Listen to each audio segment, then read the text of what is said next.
Hello student, कैसे हैं आप सब। एक बार पुनः आप सभी का आपके अपने चैनल सी कोचिंग क्लासेस पर स्वागत है। क्लास 12th केमिस्ट्री एनसीईआरटी में जैव अणु में जो भी क्वेश्चन है वो करा रहा हूं। इसके पहले बहुत सारे वीडियो अपलोड कर दिया हूं जिसे आप लोग देख लेना। जो भी क्वेश्चन टाइप है स्टूडेंट उनको मैं आपको यहाँ पे प्रोवाइड करा रहा हूँ, तो आप लोग अच्छे से तैयार करते चले। तो देखिए, सबसे पहला आज का क्वेश्चन है, क्या होता है जब प्रोटीन का विकृतीकरण होता है।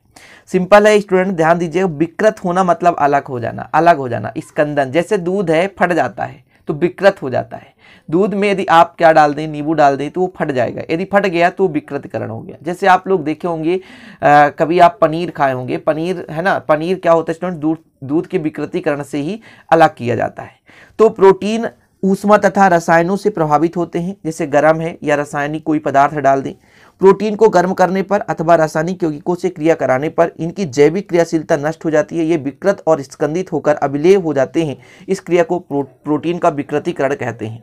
जैसा कि आप लोग देखते हैं स्टूडेंट कि दूध का फटना, दूध जब फट जाता है तो पानी से अलग हो जाता है। ये विकृतीकरण का एक प्रकार का एक आपको समझने के लिए तरीका है कि जब भी हम किसी भी प्रोटीन को ऊष्मा या रसायन में या रसायन के उपस्थिति में कुछ न कुछ अपकृत कराते हैं, अभिक्रिया कराते हैं, तो स्टूडेंट वो गर्म होने पर या कि रासायनिक पदार्थों से क्रिया करके विकृतीकृत हो जाते हैं या कि स्कंदित हो जाते हैं।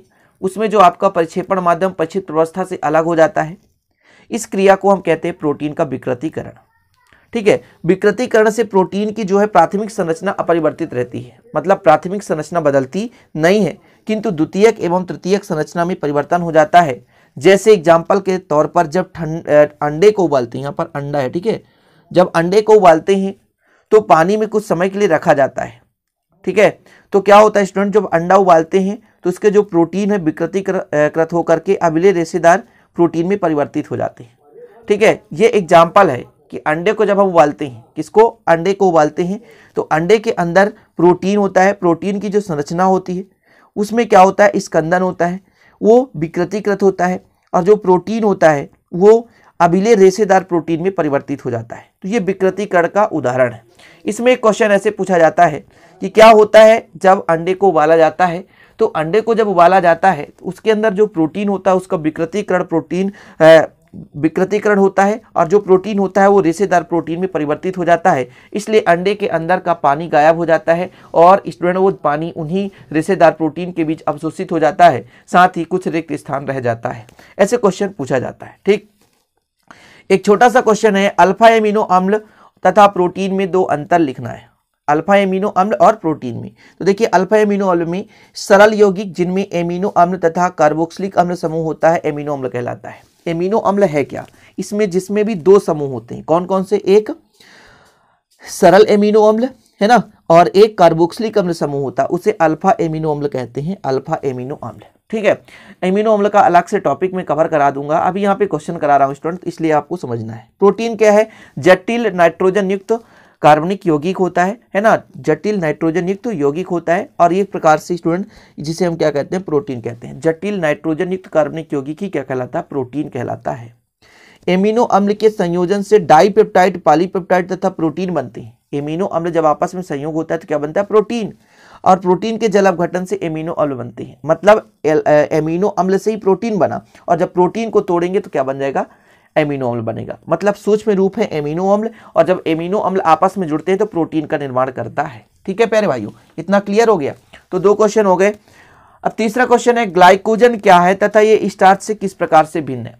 महत्वपूर्ण क्वेश्चन है, आप लोगों को अच्छे से तैयार कर लेना है। ये तो अंतर बन ही गया होगा। अल्फा एमिनो अम्ल, अल्फा एमिनो अम्ल क्या होता है, सरल यौगिक है जिनमें एमिनो अम्ल और कार्बोक्सिलिक अम्ल का समूह होता है, उसे अल्फा एमिनो अम्ल कहते हैं। प्रोटीन क्या है, जटिल नाइट्रोजन युक्त कार्बनिक यौगिक है जिसे हम प्रोटीन कहते हैं।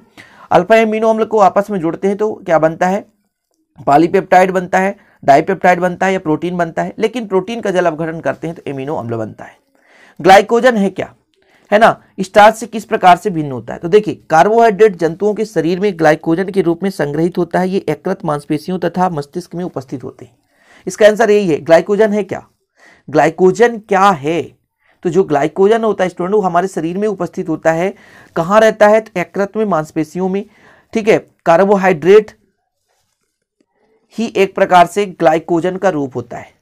ठीक है, जो कार्बोहाइड्रेट होता है, कार्बोहाइड्रेट आपस में मिलते हैं तो ग्लाइकोजन का निर्माण करते हैं, और यही कार्बोहाइड्रेट ग्लाइकोजन कहलाते हैं।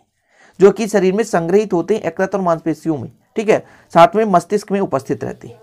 ग्लाइकोजन जो होता है एमाइलोपेक्टिन, है ना, पेक्टिन की तुलना में ज्यादा शाखित होता है। ग्लाइकोजन श्रृंखला 10 से 14 ग्लूकोज इकाइयों से बनी होती है, जबकि एमाइलोपेक्टिन 20 से 25 ग्लूकोज इकाइयों से बना होता है। मतलब ग्लाइकोजन 10 से 14 ग्लूकोज इकाइयों को जोड़ दे तो ग्लाइकोजन बनता है, और जबकि स्टूडेंट 20 से 25 ग्लूकोज इकाइयों को जोड़ दे तो स्टार्च बनता है।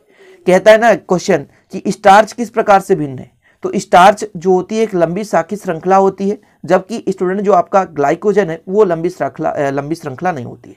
मैंने पहले ही बता दिया कि कार्बोहाइड्रेट्स आपस में जब मिल जाते हैं, अच्छा कार्बोहाइड्रेट्स के आपने प्रकार भी पढ़ा, मोनो कार्बोहाइड्रेट, पॉली कार्बोहाइड्रेट्स, है ना, शर्करा, अशर्करा, इस प्रकार से आपने पढ़ लिया, ओलिगोसेकेराइड, ये सब कार्बोहाइड्रेट्स है, ग्लूकोज, फ्रैक्टोज सब कुछ है। जब ये आपस में मिल जाते हैं, इनकी एक लंबी श्रृंखला बन जाती है तो ग्लाइकोजन का रूप बन जाता है। लेकिन उससे और लंबी श्रृंखला यदि बन जाए, एक और लंबी श्रृंखला, तो स्टार्च बन जाता है। मतलब जब हम कार्बोहाइड्रेट्स की एक छोटी सी श्रृंखला को बनाते हैं, जैसे 10 से 14 ग्लूकोज की इकाइयां हैं, ग्लूकोज क्या है, कार्बोहाइड्रेट्स है, तो 10 से 14 ग्लूकोज की इकाइयों को जब हमने जोड़ दिया, आपस में क्रिया कर लिए तो ग्लाइकोजन का रूप बन गया। लेकिन इसी 10 से 14 की जगह 20 से 25 ग्लूकोज की इकाइयां आपस में जुड़ गए, 20 से 25 मतलब एक लंबी शाखित श्रृंखला बन जाएगी स्टूडेंट, तो वो क्या बन जाता है, वो आपका बन जाता है क्या, स्टार्च। तो स्टार्च क्या है, एक लंबी शाखित श्रृंखला होती है स्टूडेंट, जबकि ग्लूकोज के 10 से 14 अणु की इकाइयां जब आपस में मिलते हैं तो ग्लाइकोजन का निर्माण करते हैं। उम्मीद है कि आप समझ में आ गया होगा ग्लाइकोजन है क्या। तो ग्लाइकोजन एक कार्बोहाइड्रेट्स का रूप ही है, कार्बोहाइड्रेट्स से मिल करके ग्लाइकोजन का निर्माण होता है। हमारे शरीर में जो कार्बोहाइड्रेट्स होता है, डायरेक्ट कार्बोहाइड्रेट्स ग्लूकोज के रूप में नहीं पाया जाता, जबकि एक लंबी श्रृंखला के रूप में ये स्टार्च या किस रूप में पाया जाता है स्टूडेंट, ग्लाइकोजन के रूप में पाया जाता है, जो कि यकृत, मांसपेशियों और मस्तिष्क में उपस्थित रहता है। ठीक, चलिए चौथा क्वेश्चन है, इन्वर्ट शर्करा किसे कहते हैं। शर्करा, शक्करी शर्करा होता है। देखिए शर्करा दक्षिण ध्रुव घूर्णक D+ होता है। अब ये शर्करा का डायग्राम बनाओ, है ना, अल्फा रोटेट करो, D+ D-, ये आप, है ना, अभी यहाँ पर नहीं पढ़ना है, सिर्फ क्वेश्चन क्या है, इन्वर्ट शर्करा किसे कहते हैं। तो शर्करा दक्षिण ध्रुव घूर्णक होता है, परंतु जल अपघटन पर 2 मोनोसेकेराइड का एक सम अणुक मिश्रण होता है, जो कि वाम ध्रुवण घूर्णक हो जाता है, अतः प्राप्त ग्लूकोज और फ्रक्टोज का मिश्रण इन्वर्ट शर्करा कहलाता है। कुल मिलाकर के ग्लूकोज और फ्रक्टोज का मिश्रण इन्वर्ट शर्करा कहलाता है। इसे हम कहते हैं ग्लूकोज, इसे कहते हैं फ्रक्टोज। दोनों का सूत्र समान होता है लेकिन संरचना अलग अलग होती है, फ्रक्टोज या सुक्रोज। ग्लूकोज दोनों सेम नाम है, ये कंफ्यूज मत होना कि सर ग्लूकोज या ग्लूकोज अलग अलग है। तो ग्लूकोज भी कह सकते हैं, ग्लूकोज भी कह सकते हैं, ठीक है। तो इन्वर्ट शर्करा है, इन्वर्ट शर्करा ये शर्करा से ही प्राप्त होता है। शर्करा जब आपस में, शक्कर जो आपका है वो टूटता है तो ग्लूकोज और फ्रक्टोज बनाता है, और इसी ग्लूकोज और फ्रक्टोज का मिश्रण होता है, इन्वर्ट शर्करा कहलाता है। सिंपल है, ठीक है। तो इन्वर्ट शर्करा क्या है, शर्करा का अपघटित रूप ग्लूकोज और फ्रक्टोज होता है, और यही ग्लूकोज फ्रक्टोज का मिश्रण स्टूडेंट इन्वर्ट शर्करा कहलाता है। तो इस प्रकार से स्टूडेंट आपके आज 4 क्वेश्चन हो गए कंप्लीट। आशा और उम्मीद करता हूं कि ये वीडियो पसंद आई होगी। पसंद आए तो प्लीज लाइक करना ना भूलें, बेल आइकन भी प्रेस कर लें। मिलते हैं अगली वीडियो में। जय हिंद, वंदे मातरम।